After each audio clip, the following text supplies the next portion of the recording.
Hello and welcome to the Commander's Quarters, your Magic the Gathering source that helps you command your budget. This show and episodes like this one are possible thanks to viewers like you. If you're looking for an easy way to help support this show, make sure that you like, share, and subscribe. Also, hit that bell notification icon so you don't miss any new episodes. You can also go check out our playmats and other merchandise at thecommandersquarters.com. We also have a ton of brand new t-shirt designs in stock, so make sure you check out those as well. Another easy way to support this show is with our TCG Player affiliate links. So whether you're buying a deck or individual cards, you can use this general link right here or one in the description. And the final way that you can support this show is by supporting us directly by becoming a patron. There are many benefits to being a patron, and I truly couldn't do this without all of their support. There's even a brand new Brigadier General tier where you can get a shout out on a Commander's Quarters episode that's dedicated to you. Hey everyone, Mitch coming in from the Commander's Quarters studio. Welcome to the show. So far too early, Kamigawa Neon Dynasty spoiler season has, I shouldn't say started because it was probably just, one day yesterday where they're like, hey, here's an early stream with a couple of spoilers like they do sometimes. And the actual spoiler season doesn't start for over a month, I believe on January 27th. So make sure you're staying tuned for that. Regardless, today we have already seen Hidetsugu Devouring Chaos, and if you haven't seen my episode on that one, make sure you check it out at some point. But don't leave just yet, because we've got yet another very exciting spoiler with Atsushi the Blazing Sky, and it's coming in hot. That's right, the legendary dragon spirits of Kamigawa are back. I'm not sure if they're the exact same ones. I'm not exactly sure about the lore, and the name's different. I think it's kind of... We'll get into that here in a bit. Anyways, let's jump into it.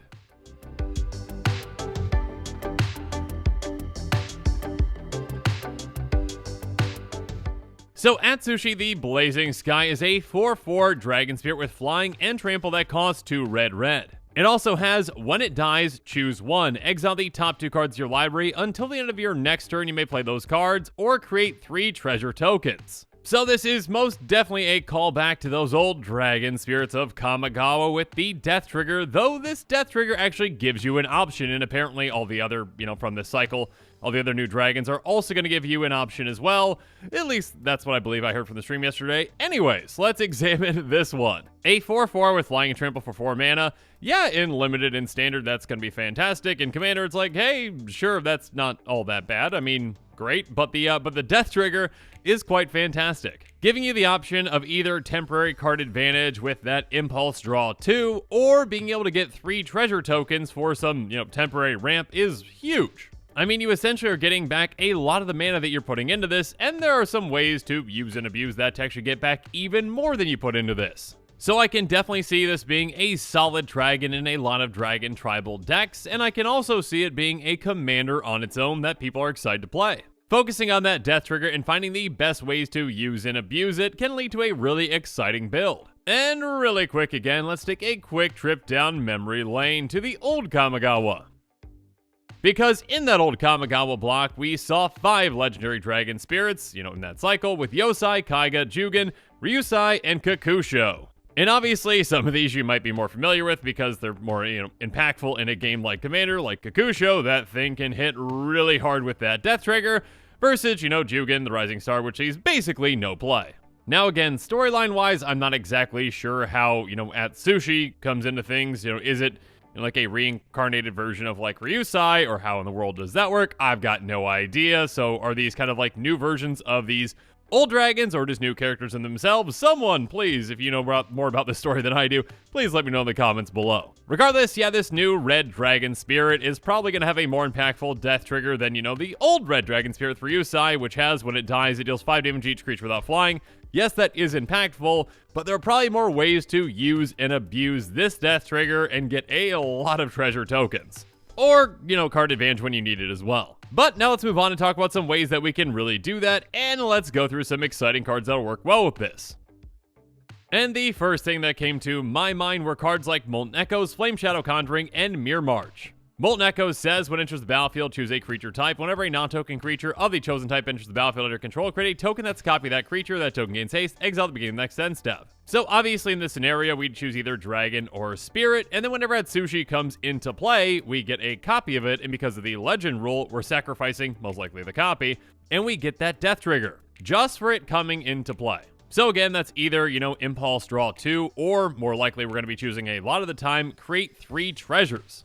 So again, if that's that first cast and we don't have any commander tax on it, we basically got almost all the mana back that we paid into it. In a similar way, there's Flame Shadow Conjuring, which says whenever a non-token creature enters the battlefield under control, you may pay red. If you do put a token onto the battlefield, let's say copy that creature, that token gains haste, exile at the beginning of the next end step. So again, this applies to all of our creatures, no matter what their creature type is, and by just paying 1 mana, again, if we're getting treasures from our commander dying, or the token commander dying, you know what I mean, we get essentially, 2 mana just back by doing this. And we can get even more mana or even more card advantage with Mirror March. It says whenever a non-token creature enters the battlefield under your control, flip a coin until you lose a flip. For each flip you won, create a token that's a copy of that creature. Those tokens gain haste, exile them to get the next end step. So for every single coin flip that we win, we get another death trigger with our commander. So we can either get access to a ton of cards with that impulse draw, or get a lot of mana, or a combination of both. And of course, we can also utilize something like Delina, Wild Mage. She's a 3/2 elf shaman that costs 3 in red that has whenever she attacks, choose target creature you control, then roll a d20.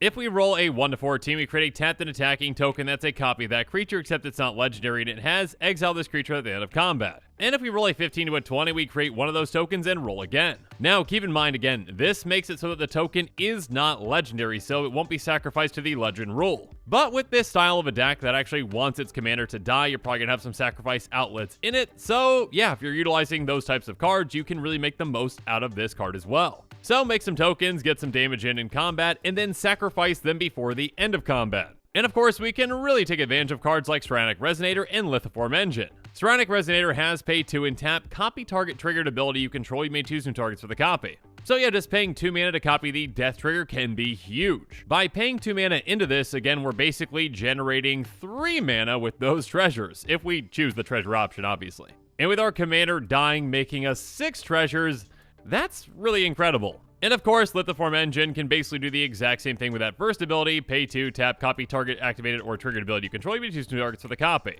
And it can also help us in some other ways. By paying 3 and tapping it, we can copy target insert or sorcery spell we control and choose new targets for the copy. Or by paying 4 and tapping it, we copy target permanent spell we control. So this can obviously be utilized in a lot of ways to help us out. We can also make the most out of that treasure option, though, with things like Academy Manufacturer and Goldspan Dragon. Academy Manufacturer says if you would create a clue, food, or treasure token, instead create one of each. So now, on top of getting treasure tokens, we're going to be getting tokens like clues and food as well, which can help us out in different ways, again with card advantage and with life gain. And then Goldspan Dragon can be absolutely incredible in combination. It says whenever attacks becomes the target of a spell, create a treasure token, but perhaps more importantly, it says treasures you control have tap, sacrifices artifact, add 2 mana of any one color. So this makes our treasures doubly as effective, sacrificing for 2 mana each, which actually can go infinite with a free sacrifice outlet. And this next card I'm going to bring up with Nim Deathmantle. Nim Deathmantle has whenever a non-token creature is put in your graveyard from the battlefield, you may pay 4. If you do, return that card to the battlefield and attach Nim Deathmantle to it. So again, when our commander dies, we get 3 treasures, and Goldspan allows our treasures to tap and sacrifice for 2 mana, so we basically can generate 6 mana every single time our commander dies. Again, with a free sacrifice outlet, or even one that just costs 1 mana, we can generate infinite mana in combination with this and get our commander back an infinite number of times, making infinite treasures, and also, getting access to our entire library if we want to, which, yeah, we probably do if we just want to win.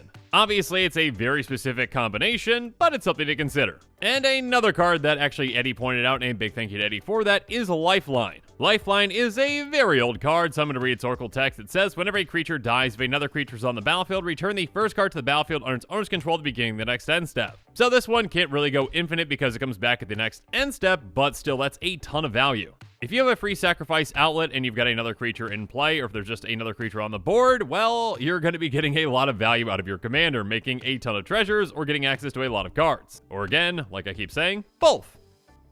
And if you're going with this, enter the battlefield, leave the battlefield, trigger fiasco, fun times, make sure you utilize cards like Warstorm Surge and Stalking Vengeance. Warstorm Surge says whenever a creature enters the battlefield under control, it deals damage equal to its power to any target. So have fun pinging whatever you want whenever your commander comes back into play. And then Stalking Vengeance says whenever another creature you control dies, it deals damage equal to its power to target player. So yet another death trigger to take advantage of, pinging opponents whenever your commander or any of your other creatures die. These can dish out a lot of damage throughout the game in the right deck. And speaking of the right deck, let's talk about some commanders that actually might want this new dragon in their decks.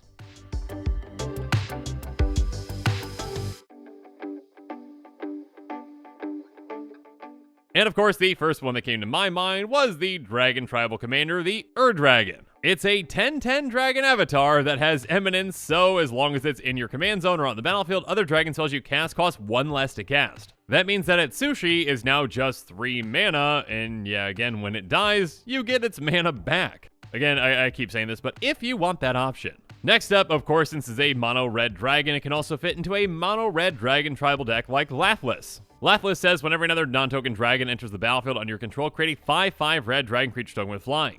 So yeah, low to the ground ineffective dragons can be very effective with this commander since she can give you more and more dragons. And speaking of getting more and more dragons, a commander that can be built in Dragon Tribal but is not a dragon itself is Atlapalani Nestender. Atlapalani likes to make eggs, and whenever eggs die, you get to reveal cards off the top of your library until you get a creature card, and you get that right into play. With a deck built around Atlapalani, you're going to have plenty of ways to actually sacrifice those eggs yourself, so having a creature that can sacrifice for extra value, being an effective dragon, that can be pretty effective in a Dragon Tribal Atlapalani deck. And finally, another commander that might want to consider this card is Prosper Tomebound. Prosper has, at the beginning of your end step, exile the top card of your library. Until the end of your next turn, you may play that card, and whenever you play a card from exile, create a treasure token. So this works very well with Impulse Draw, which obviously Atsushi can very much help you with.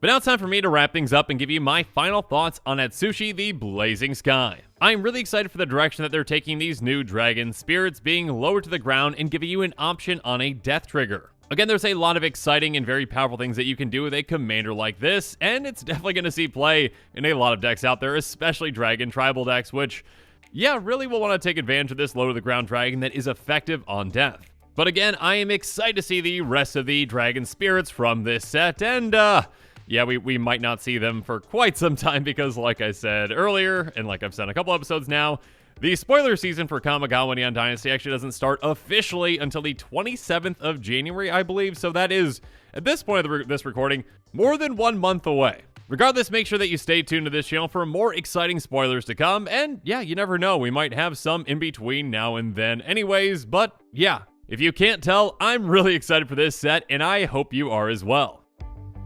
And with that, the show has come to a close, so it's my turn to hear from you. So in the comments below, let me know what your thoughts on this episode are, and as always, thanks again and have a good one.